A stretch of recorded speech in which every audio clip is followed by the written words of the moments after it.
तो बेटा आज की हमारी रिएक्शन है कोलबेज इलेक्ट्रोलिसिस। बेटा कोलबेज इलेक्ट्रोलिसिस से हम लोग हाइड्रोकार्बन्स जैसे कि एल्केन, एल्कीन, एल्काइन तीनों बना सकते हैं।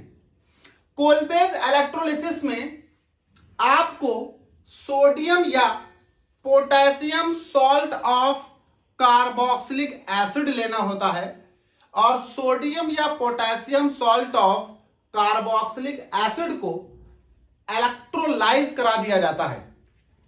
इलेक्ट्रोलिसिस के बाद हमें हाइड्रोकार्बन्स मतलब एल्केन या एल्कीन या एल्काइन प्राप्त हो जाता है।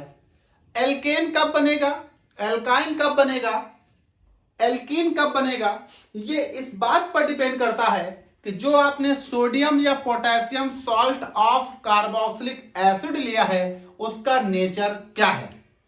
हम लोग इस कोलबेज इलेक्ट्रोलिसिस के अंतर्गत आपको तीनों बनाना सिखाएंगे, एल्केन भी, एल्कीन भी, एल्काइन भी विद मैकेनिज्म। सबसे पहले हम लोग बात करते हैं कोलबेज इलेक्ट्रोलिसिस में एल्केन की। तो अगर आपको कोलबेज इलेक्ट्रोलिसिस में एल्केन बनाना है तो आपको कोलबेज इलेक्ट्रोलिसिस में सोडियम या potassium salt of monocarboxylic acid लेना होगा।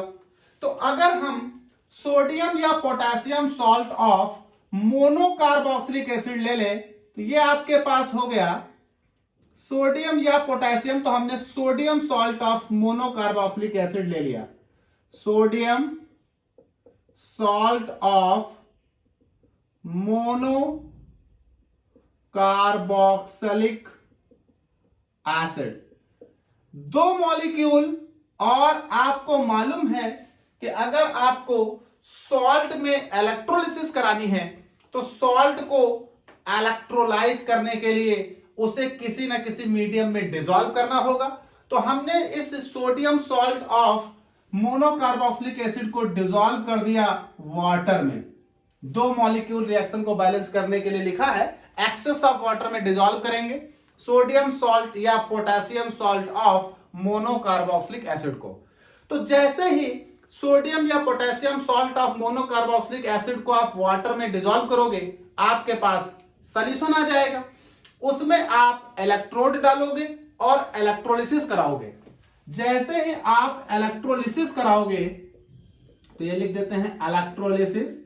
जैसे ही आप इलेक्ट्रोलिसिस कराओगे तो आपको प्राप्त होगा एल्केन। कैसे बनेगा मैकेनिज्म में समझाऊंगा। तो आपको प्राप्त होगा एल्केन, साथ ही साथ यहां आपको तीन प्रोडक्ट और प्राप्त होंगे। एक प्राप्त होगा आपको कार्बन डाइऑक्साइड गैस निकलेगी, दूसरा हाइड्रोजन गैस निकलेगी और तीसरा आपको प्राप्त होगा NaOH। तो ये आपके पास कहलाएगी कोलबेज इलेक्ट्रोलिसिस। अगर आपको एल्केन बनाना है तो सोडियम और potassium salt of monocarboxylic acid लेने हैं। ठीक है भाई, कैसे होती है रिएक्शन जरा इसको समझते हैं, बात करते हैं मैकेनिज्म की। तो अगर हम इस रिएक्शन की मैकेनिज्म को देखें तो जरा एक बात गौर करिएगा। आपको मालूम है कि जो सॉल्वेंट होता है, अगर वो आयनिक सॉल्वेंट है तो वो अपने आयनों में टूटा हुआ होता है क्योंकि वो ऑटो आयोनाइजेशन करता है। तो वाटर जो है वो ऑलरेडी ऑटो आयोनाइजेशन के कारण अपने आयनों में टूटा हुआ होगा। ठीक भाई, दूसरी बात आपने पढ़ा था अर्हेनियस थ्योरी ऑफ इलेक्ट्रोलिटिक डिसोसिएशन, और अर्हेनियस थ्योरी ऑफ इलेक्ट्रोलिटिक डिसोसिएशन ये कहता है कि जब आप किसी भी सॉल्ट को सॉल्वेंट में डालेंगे मतलब वाटर में डालेंगे तो वो सॉल्ट अपने आयनों में टूट जाएगा। तो आपने इस सॉल्ट को जैसे ही वाटर में डाला तो ये सॉल्ट अपने आयंस में टूट जाएगा। चूंकि ये सॉल्ट का आयन एक ये एनायन और एक ये कैटायन, तो ये अपने आयनों में टूट गया। कितना सॉल्ट लिया था, दो मॉलिक्यूल, तो दो मॉलिक्यूल सॉल्ट, ये दो एनायन और ये दो कैटायन बना रहा है। ठीक, साथ ही साथ जो वाटर है वो ऑलरेडी ऑटो आयोनाइजेशन के कारण इक्विलिब्रिया बनाए हुआ होगा अपने आयंस के बीच, उसके आयंस क्या होंगे, H+ और OH-। तो ये हमारे पास सॉल्यूशन इस तरह से मौजूद है बिफोर इलेक्ट्रोलिसिस। अभी हमने इलेक्ट्रोलाइज तो किया नहीं, पानी में बस सॉल्ट डाला है, पानी में सॉल्ट डाला तो वाटर तो ऑटो आयनाइजेशन के कारण H+ और OH- में टूटा ही था। सॉल्ट को जब डाला तो सॉल्ट भी हमारा अपने आयंस में टूट गया, उसके आयंस क्या बने, उसके आयंस बने कार्बोक्सिलेट आयन और Na+। ठीक भाई, अब देखिए कहानी क्या है, तो जरा फिगर समझिए। एक हम लोग क्या करते हैं, ये एक कंटेनर लेते हैं, इस कंटेनर में हम 2 इलेक्ट्रोड लगा लेते हैं। तो मान लीजिए इस कंटेनर में एक इलेक्ट्रोड हमने ये लगाया, दूसरा इलेक्ट्रोड हमने ये लगाया। अब इन इलेक्ट्रोड्स को आप वायर से जोड़ दें, बैटरी कनेक्ट कर दें एंड सो ऑन।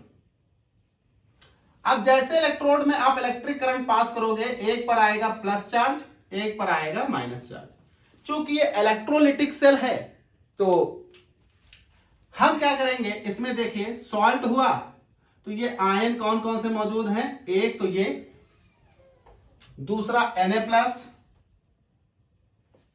तीसरा ये H+ और चौथा ये OH-।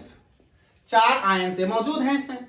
आप जैसे ही इलेक्ट्रिसिटी पास करोगे तो यहां आ जाएगा, एक पर प्लस चार्ज, एक पर आ जाएगा माइनस चार्ज, यानी कि एक बन जाएगा कैथोड, एक बन जाएगा एनोड। अब ये चूंकि इलेक्ट्रोलिटिक सेल है, इलेक्ट्रोलिटिक सेल में किसे कैथोड कहते हैं, किसे एनोड कहते हैं, ये इस बात पर डिपेंड करता है कि कैटायन किसकी ओर जाएगा। जिसकी ओर कैटायन मूव करके जाए उसे कहते हैं कैथोड, जिसकी ओर एनायन मूव करके जाए उसे कहते हैं एनोड इलेक्ट्रोलिटिक सेल में। तो कैटायन जो है वो मूव करके कहां जाएगा, ऑफ कोर्स कैटायन पर प्लस है तो ये मूव करके नेगेटिव इलेक्ट्रोड की तरफ जाएगा, that means it is cathode. तो ये गए कैथोड पर। एनायंस कहां मूव करके जाएंगे, चूंकि एनायंस पर नेगेटिव साइन है तो ऑफ कोर्स ये मूव करके जाएंगे इनकी ओर, तो ये इधर आए तो इसे हमने एनोड बोला। आप समझिए एनोड पर कौन कौन गया, एनोड पर 2 लोग गए, ये और ये। एनोड पर लोग जाएंगे क्यों, उनके पास है एनायन, एनोड पर जाएंगे और ये जाकर वहां करेंगे अपना ऑक्सीडेशन, ये आयंस अपना ऑक्सीडेशन करेंगे ये दोनों। उसी तरह से एनोड पर ये लोग क्या करने जा रहे हैं, कैथोड पर, कैथोड पर ये लोग जा रहे हैं अपना रिडक्शन करने। लेकिन जरा कंडीशन समझिएगा, जो ये 2 आयन हैं OH- और एसीटेट आयन, इन दोनों का ऑक्सीडेशन नहीं होगा। भाई दोनों का ऑक्सीडेशन पोटेंशियल सेम तो होगा नहीं, मतलब दोनों के पास इलेक्ट्रॉन को लॉस करने की सेम टेंडेंसी नहीं होगी। जिसके पास इलेक्ट्रॉन को लॉस करने की टेंडेंसी ज्यादा होगी, मतलब जिसका ऑक्सीडेशन पोटेंशियल ज्यादा होगा, वो अपने आप को ऑक्सीडाइज कर लेगा। तो जब हम इन दोनों को कंपेयर करते हैं तो हमें क्या दिखाई पड़ता है कि एसीटेट आयन का इलेक्ट्रॉन लॉस करने की टेंडेंसी OH- से ज्यादा है। इसका मतलब सिर्फ और सिर्फ एसीटेट आयन क्या करेगा, ऑक्सीडाइज करेगा यहां पर आकर। तो एसीटेट आयन यहां आकर फटाफट जितने एसीटेट आयन होंगे सब ऑक्सीडाइज कर जाएंगे। ऑक्सीडाइज कर जाएंगे मतलब अपना इलेक्ट्रॉन लॉस करेंगे। तो एनोड पर गए दोनों थे, लेकिन बेटा ये ऑक्सीडाइज नहीं कर पाएगा क्योंकि इसके इलेक्ट्रॉन के लॉस करने की टेंडेंसी कम है as compare to acetate ion. तो करंट सिचुएशन में एसीटेट आयन अपने आप को ऑक्सीडाइज करेगा, अपना इलेक्ट्रॉन लॉस करेगा। तो ये देखिए भैया मैकेनिज्म में एट एनोड, तो एनोड पर कौन गया, एनोड पर गए ये भाई साहब, और ये तो कुछ कर ही नहीं पाए तो ये ऑक्सीडाइज हुए। तो ये देखिए, ये मैं जरा ओपन करके लिखता हूं CH3, यहां R लिया है तो यहां भी R ही ले लेते हैं, हमने एसीटेट लिख लिया है तो आप भी R ही ले लें, तो यहां पर भी आप R ही ले लें तो आपके कार्बोक्सिलेट आयन जो है वो चलेंगे। तो ये हो गया मेरे पास R, ये single bond C, double bond O, single bond O, और ये है निगेटिव, एक निगेटिव में होते हैं 2 इलेक्ट्रॉन। और हमने हमेशा आपको समझाया है कि अगर किसी एक निगेटिव से एक इलेक्ट्रॉन आप निकाल दो तो वो निगेटिव फ्री रेडिकल में बदल जाता है। तो बेटा ये एनोड पर गया और एक इलेक्ट्रॉन अपना निकाल देगा, तो एक इलेक्ट्रॉन निकालते ही ये बन जाएगा RC डबल बॉन्ड O, ये हो जाएगा फ्री रेडिकल। और इसने निकाल दिया अपना एक इलेक्ट्रॉन, ये निकाल दिया एक इलेक्ट्रॉन। ऐसे ही बेटा दो लोग थे तो एक ने एक इलेक्ट्रॉन निकाला, दूसरा इलेक्ट्रॉन निकालेगा, तो ये दो इलेक्ट्रॉन निकाल दो यहां से और दोनों भाई साहब बन जाएंगे ये फ्री रेडिकल। अब जैसे ही ये फ्री रेडिकल बना, ये फ्री रेडिकल बहुत हैवी है, ये अपने आप को स्टेबलाइज करने के लिए मतलब और स्टेबल फ्री रेडिकल बनाने के लिए, हालांकि फ्री रेडिकल सभी अनस्टेबल होंगे लेकिन ये बल्कि है, ये टूट जाएगा। और जब ये टूटेगा तो देखिए कैसे टूटेगा, जरा समझिए। ये R और C के बॉन्ड में दो इलेक्ट्रॉन, एक इलेक्ट्रॉन इस R को और एक इलेक्ट्रॉन इस कार्बन को, तो एक इलेक्ट्रॉन इस R को, एक इलेक्ट्रॉन इस कार्बन को। तो जब एक इलेक्ट्रॉन इस R को, तो ये बन जाएगा R फ्री रेडिकल। ऐसे ही दोनों टूटेंगे तो ये बन जाएगा दो R फ्री रेडिकल। और एक इलेक्ट्रॉन जब इस कार्बन को मिला तो इस कार्बन का एक इलेक्ट्रॉन और बेटा इस ऑक्सीजन पर एक इलेक्ट्रॉन है, दोनों मिलकर यहां आपस में बना लेंगे बॉन्ड। जैसे बॉन्ड बना लेंगे C डबल बॉन्ड O हो जाएगा, तो ये निकल गया CO2। कितने? दो 2 CO2s निकल गए, यहां से दो थे, दो R फ्री रेडिकल जनरेट हो गए। अब ये दो R फ्री रेडिकल आपस में रिएक्शन करेंगे और बनाएंगे R और R।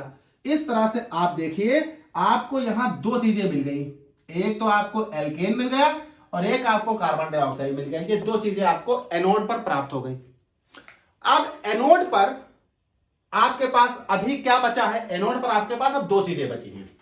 भाई दो लोग गए थे, एक तो ऑक्सीडाइज होकर काम खत्म, अब बचा OH माइनस इस मीडियम में और इस एनोड पर इसके द्वारा दिए गए इलेक्ट्रॉन, ये दो इलेक्ट्रॉन बचे। तो ये इलेक्ट्रॉन ट्रैवल करके सर्किट से होते हुए आएंगे यहां। जब ये इलेक्ट्रॉन ये ऐसे सर्कुलेट करेंगे, ये दो इलेक्ट्रॉन, ये इलेक्ट्रॉन यहां आएंगे। जब ये इलेक्ट्रॉन यहां आएंगे तो इसे मिलेंगे दो लोग फिर, सोडियम और H+। अब उसको केस में दो लोग H+, सोडियम, Na+, H+ आए, दो इलेक्ट्रॉन किसको रिड्यूस करें? तो जाहिर सी बात है जिसकी इलेक्ट्रॉन कैप्चरिंग पावर ज्यादा होगी, मतलब जिसका रिडक्शन पोटेंशियल ज्यादा होगा। Very good. तो बेटा Na+ और H+ में H+ की इलेक्ट्रॉन कैप्चरिंग पावर ज्यादा है। H+ बहुत आसानी से इलेक्ट्रॉन लेगा, इसका रिडक्शन पोटेंशियल ज्यादा है एज कंपेयर टू Na। तो Na की अपेक्षा H+ की इलेक्ट्रॉन एक्सेप्टिंग टेंडेंसी ज्यादा है। तो अब यहां इलेक्ट्रॉन कौन लेगा? H लेगा, और जब इलेक्ट्रॉन H लेगा तो H रिड्यूस करेगा। तो यही हुआ एट कैथोड। तो कैथोड पर ये हमारे पास दो H+, कैसे दो H+? ये देखिए, तो H+ को मिले इलेक्ट्रॉन, तो एक H+ को एक इलेक्ट्रॉन, दूसरे H+ को दूसरा इलेक्ट्रॉन। तो ये भैया दो H+ मिलकर ये बन जाएंगे दो H, और दो ये H मिलकर बना देंगे H2। ये निकल गया आपका हाइड्रोजन गैस। कहां? यहां। तो यहां H+ का हो गया रिडक्शन, यहां एसीटेट आयन का हो गया ऑक्सीडेशन। एसीटेट आयन के ऑक्सीडेशन होते ही आपको एल्केन और CO2 मिल गया। H+ के रिडक्शन होते ही आपको मिल गया H2। अब सर बचा क्या? अब मीडियम में बचे दो लोग, OH माइनस Na+। अब ये मीडियम में जो दो लोग बचे हैं तो ये हो गया इन मीडियम। तो ये जो मीडियम में दो लोग बचे हैं 2Na+ and 2OH minus, they combine to form 2NaOH। इस तरह से हमको हमारे चारों प्रोडक्ट 1, 2, 3 और 4 प्रोडक्ट प्राप्त हो गए। ये हमारे पास कहलाता है कोलबेज इलेक्ट्रोलिसिस। ठीक भाई, ये हमने बनाया एल्केन। अगर हम एल्कीन बनाते, इसी रिएक्शन में एल्कीन बनाते, कोई प्रॉब्लम नहीं है। इस रिएक्शन में अगर हम एल्कीन बनाते तो बस एक चेंज करना होता। तो जरा इसको देखो, ये एल्केन बन गया। अब इस रिएक्शन में अगर हम एल्कीन बनाए तो हमें एक चेंज करना है, सोडियम या potassium salt of monocarboxylic acid को सोडियम या potassium salt of dicarboxylic acid में कन्वर्ट कर देना है। तो जरा यहां अगर हम मोनो की जगह सोडियम या potassium salt of dicarboxylic acid कर दें तो ये देखिए इतना यहां पर हम बदल देते हैं, ये हो गया डाइकार्बोक्सिलिक एसिड लाइक दिस। तो ये हो गया डाइकार्बोक्सिलिक एसिड। जब आप डाइकार्बोक्सिलिक एसिड लोगे तो सब कुछ यही रहेगा, यहां पर एल्केन की जगह बेटा क्या प्राप्त हो जाएगा, एल्कीन।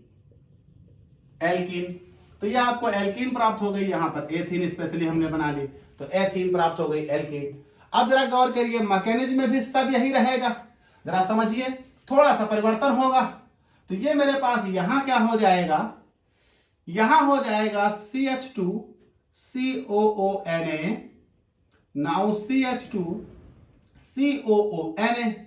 तो यहां क्या निकलेगा, यहां आपके पास दो सोडियम तो निकलेंगे ही, एनायन के तौर पर ये निकलेगा दिस, ये। अब ये सेम रहेगा, यहां पर फिगर में बदल नहीं रहा मैं, यहां आ जाओ, एनोड पर आएंगे, ये एनायन। तो जब ये एनायन आएगा तो जरा गौर करो, ये एनायन देख लेते हैं, तो ये हो जाएगा CH2 C double bond O negative, और इधर मैं इधर O निगेटिव लिखे दे रहा हूं। तो ये दो हो गए, एक इलेक्ट्रॉन इसने निकाला, एक इलेक्ट्रॉन नीचे ने निकाला।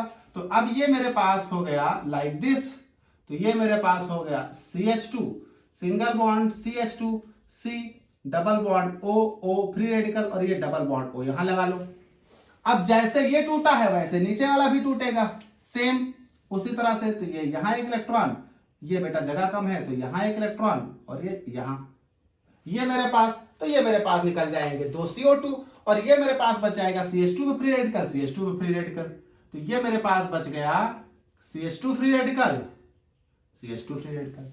नाउ ये दोनों CH2 फ्री रेडिकल आपस में कंबाइन कर जाते, ये दो फ्री रेडिकल बना लेते क्या, CH2 double bond CH2 double bond CH2। Now this, ये अब एट कैथोड पर तो वही कहानी रहती सेम, ये आपका प्रोडक्ट बन जाता एल्कीन। इसी तरह से अगर आपको कोलबेज इलेक्ट्रोलिसिस में एल्काइन बनानी होती, तो एल्काइन बनाने के लिए फिर से हम सोडियम या potassium salt of carboxylic acid ही लेते, लेकिन इस बार एल्काइन बनाने के केस में हम सोडियम या potassium salt of unsaturated dicarboxylic acid लेते। जैसे यहां पर हमने ये लिया है सोडियम या potassium salt of dicarboxylic acid saturated, तो ये हो गया सोडियम और potassium salt of saturated dicarboxylic acid, तो बना है एल्कीन। लेकिन अगर यही हम अनसैचुरेटेड डाइकार्बोक्सिलिक एसिड कर देंगे, तो यहां दो बॉन्ड पहले से थे, एक और आता तो यहां तीन हो जाते, तो ये आपकी एल्काइन बन जाती। ये देखिए दिस मैकेनिज्म सेम ऐसे ही चलती, बस आप ये रिमूव कर दीजिए, ये आपकी एल्काइन की हो गई दिस, और यहां पे ये हो गया ये, और यहां पर ये हो गया, तो ये आपकी एल्काइन हो गई बेटा। तो आप इस मेथड से चाहे एल्केन बनाएं, एल्कीन बनाएं या एल्काइन बनाएं, तो कोलबेज इलेक्ट्रोलिसिस से आपको तीनों प्राप्त हो सकती हैं। पहले मैंने एल्केन बनाया सिखाया, उसी में बाद में मैंने कन्वर्ट कर दिया एल्कीन को, फिर उसी में मैंने बाद में कन्वर्ट कर दिया एल्काइन को। तो सारा खेल यहां का था। अगर आप सोडियम या potassium salt of monocarboxylic acid लेंगे तो एल्केन, सोडियम या potassium salt of saturated dicarboxylic acid लेंगे तो एल्कीन, और सोडियम या potassium salt of unsaturated dicarboxylic acid लेंगे तो एल्काइन प्राप्त होगा। यह होती है आपकी कोलबे इलेक्ट्रोलिसिस।